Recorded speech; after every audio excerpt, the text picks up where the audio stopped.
దేవుడు ఎవరికైనా ఎక్కువ అర్థమయ్యాడంటే ఆ వ్యక్తికి బాధ్యత పెరుగుతుంది, బోధించడానికి బాధ్యత పెరుగుతుంది, నేర్పించడానికి బాధ్యత పెరుగుతుంది, గర్వం పెరగదు. ఆ పడిపోయిన కెరూబు అక్కడే మిస్లీడ్ అయ్యాడు. అతనికి చాలా జ్ఞానం. దానియేలు కంటే నీవు జ్ఞానము గలవాడవు అని దేవుడు అతని గురించి మాట్లాడుతుంటాడు. అవును, దేవదూతలు కూడా అతనితో వాదించి గెలవలేకపోయారని యూదా పత్రికలో ఉంది.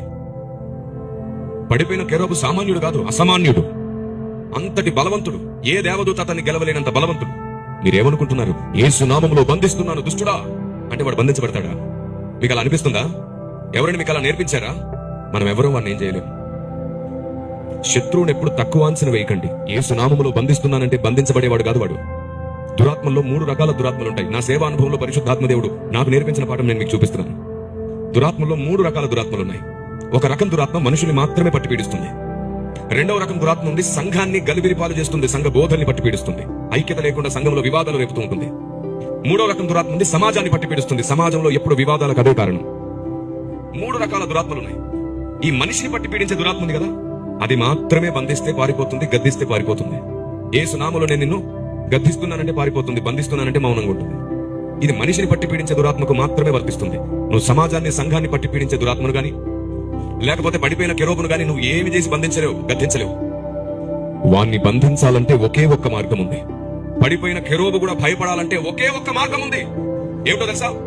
సార్వత్రిక సంఘమంతా కూడా కుమారుని కూర్చిన జ్ఞాన విషయములోను, విశ్వాస విషయములోను ఏకత్వం పొందాలి. అప్పుడు సార్వత్రిక సంఘం సంపూర్ణ సిద్ధి పొందుతుంది.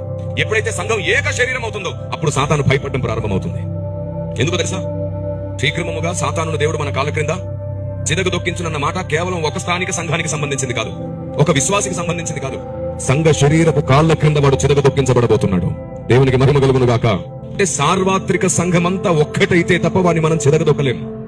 ఈ లోపు మనం ఎన్ని రకాలుగా వాడిని బంధించినా, లేదా ఎన్ని రకాలుగా వాడిని హెచ్చరించినా, ఎన్ని రకాలుగా గద్దించినా వాడు నవ్వుతూ ఉంటాడే గాని వాడిని మనం ఏం చేయలేం.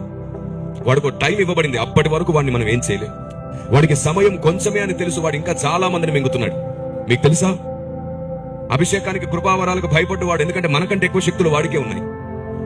మన దగ్గర ఉన్నది వాడి మీద కూడా అధికారం చేయగలిగిన క్రీస్తు మాత్రమే మనకున్నాడు. Praise the lord. ఆయన ఉన్నాడు కాబట్టి మనం ధైర్యంగా బ్రతుకుతున్నాం, ఆయన వారం కాబట్టి.